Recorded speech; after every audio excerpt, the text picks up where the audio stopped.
বিভিন্ন ধরনের ম্যাজিক দেখাবো, কিন্তু ম্যাজিক দেখানোর একটাই উদ্দেশ্য। আজ আমরা এখানে আসতে পেরেছি, শরীরটা ঠিক আছে তাই। আজ যদি আমরা অসুস্থ হতাম ঘর থেকে বেরোতে পারতাম না, তাই আমরা সুস্থ থাকতে চাই। আর সুস্থ থাকবার লক্ষ্যে আমাদের প্রত্যেকটি মানুষকে মনে রাখতে হবে কিছু কথা। আপনাদের এখানে আমরা এসছি বিভিন্ন রোগ নিয়ে, আমরা বিভিন্ন অনুষ্ঠানে আসি। আজ এসছি একটি বিশেষ রোগ, হেপাটাইটিস। এই হেপাটাইটিসের 5খানা ভাইরাস আছে। প্রথমেই দুটো ভাইরাস নিয়ে আপনাদের কিছু কথা আমরা জানাবো। হেপাটাইটিস এ এবং ই, এটা কি এবং এর থেকে আমরা কিভাবে সুরক্ষিত থাকবো।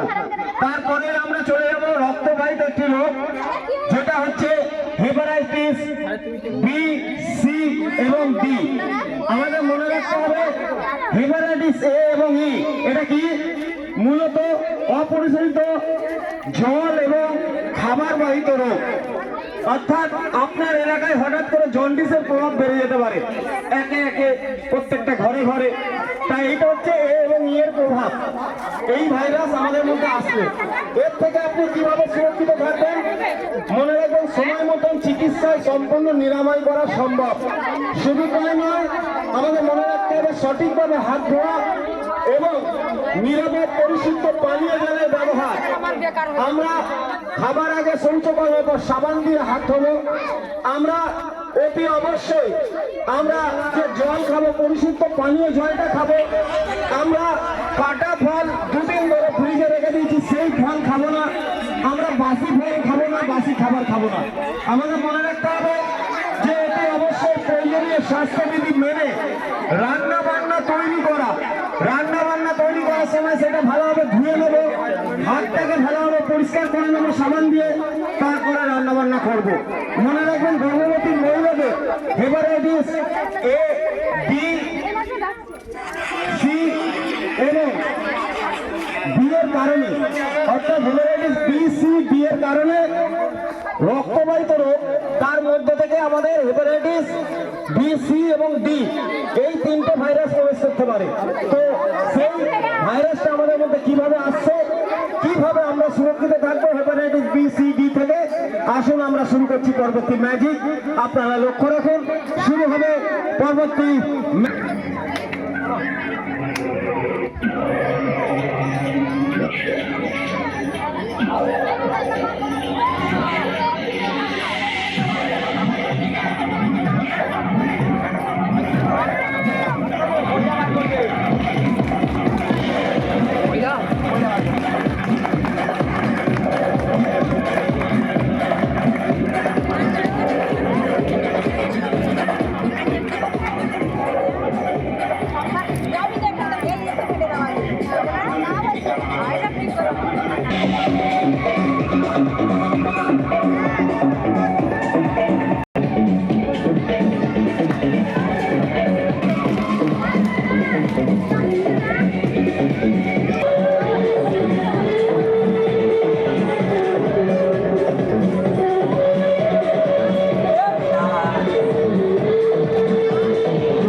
দেখতেই পাচ্ছি একটি ফুলের থোকা তৈরি করেছি।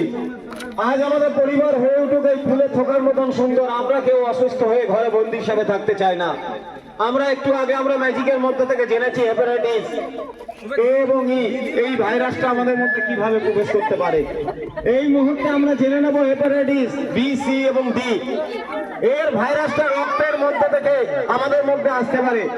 তো আমরা এর থেকে কিভাবে সুরক্ষিত থাকবো মূলত কিছু কথা মনে রাখবেন। বাচ্চারা একটু আসতে, কেউ কথাগুলো শুনতে পারবে না। তবে প্রথমত সুরক্ষিত ভাবে দেহ ট্যাটু করা, ছুট ফোটানো ইত্যাদির মাধ্যমে হেপাটাইটিস বি এবং স্বাস্থ্যকর্মী, ডায়ালিসিস গ্রহণকারী রোগী, ইন্টারভেনাস ড্রাগের নেশা ইত্যাদির মাধ্যমে হেপাটাইটিস সি আমাদের মধ্যে আসতে পারে।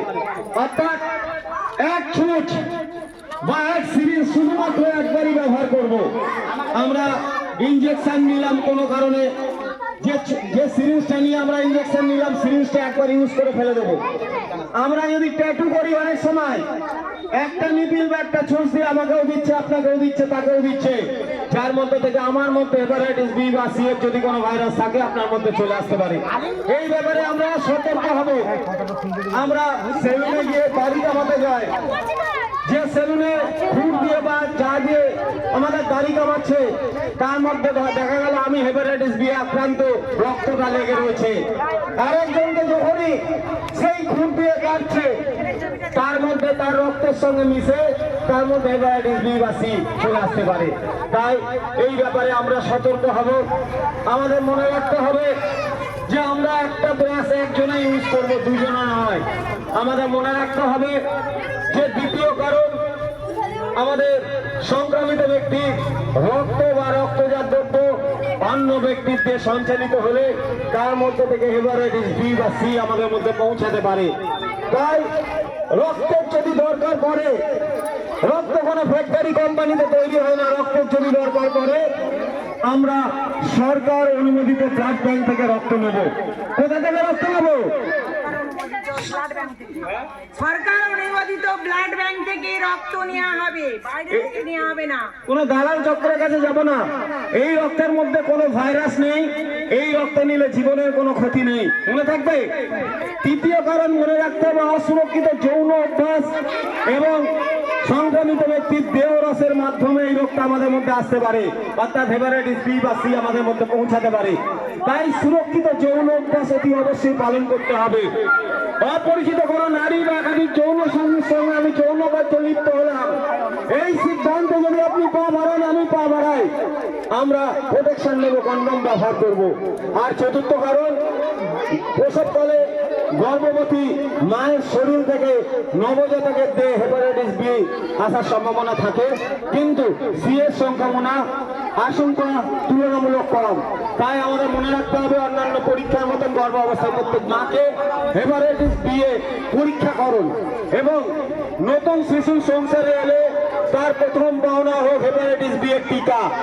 এই টিকা অত্যন্ত কার্যকরী ও নিরাপদ। মনে রাখবেন, এই টিকা নিলে আপনার সন্তান দুটো হাতে থাকবে। এই টিকা আপনার ফার্স্ট টাইম জন্মানোর সঙ্গে সঙ্গে একটি টিকা, এবং তার 3.5 মাসের মধ্যে আরো 3টে টিকা, মোট 4টে টিকা নিলে হেপাটাইটিস বি থেকে আপনি সুরক্ষিত রাখতে পারবেন আপনার বাচ্চাকে। মনে রাখবেন, আমি হেপাটাইটিস বি এ আক্রান্ত, আজ যদি মনে করি যে আমার জীবনটা শেষ, এটি ভুল কথা। হেপাটাইটিস বি নিয়েও আপনি সারা জীবন বেঁচে থাকতে পারবেন, শুধু ডাক্তারের ট্রিটমেন্টে থাকতে হবে, ডাক্তার যা পরামর্শ দেবে সেই মতন চলতে হবে। তাই হেপাটাইটিস বি নিয়েও সারা জীবন কর্মক্ষম থাকা সম্ভব। হেপাটাইটিস সি সম্পূর্ণ চিকিৎসায় সম্পূর্ণ নিরাময় করা সম্ভব। তাই আপনারা মিছিমিছি ভয় পাবেন না, আপনারা আতঙ্কিত হবেন না। মনে রাখবেন, এই হেপাটাইটিসের ব্যাপারে যে কথাগুলো আপনাদের জানানো হচ্ছে, যে কথাগুলো আপনারা জানছেন, এই কথাগুলো মনে রাখবেন, মাথায় রাখবেন, প্রত্যেকটা মানুষকে জানাবেন। আমরা প্রত্যেকটি মানুষ সুরক্ষিত থাকতে চাই, আমরা প্রত্যেকটি মানুষ সচেতন, সতর্ক, সাবধানের মধ্যে থেকে নিজেদের ঘরের মধ্যে প্রত্যেকটি মানুষ সুরক্ষিত থাকবো। আর যদি আমি সুরক্ষিত থাকি, আমার পরিবার সুরক্ষিত থাকবে। আমার পরিবার যদি সুরক্ষিত থাকে, আমি আমার সমাজকে সুন্দরভাবে গড়ে তুলতে পারবো, আমার সমাজ সুন্দরভাবে নতুন ভাবে গড়ে উঠবে। তাই আপনাদের কাছে অনুরোধ, আপনারা কথাগুলো মেনে চলবেন, মাথায় রাখবেন। আমরা আশা রাখছি এই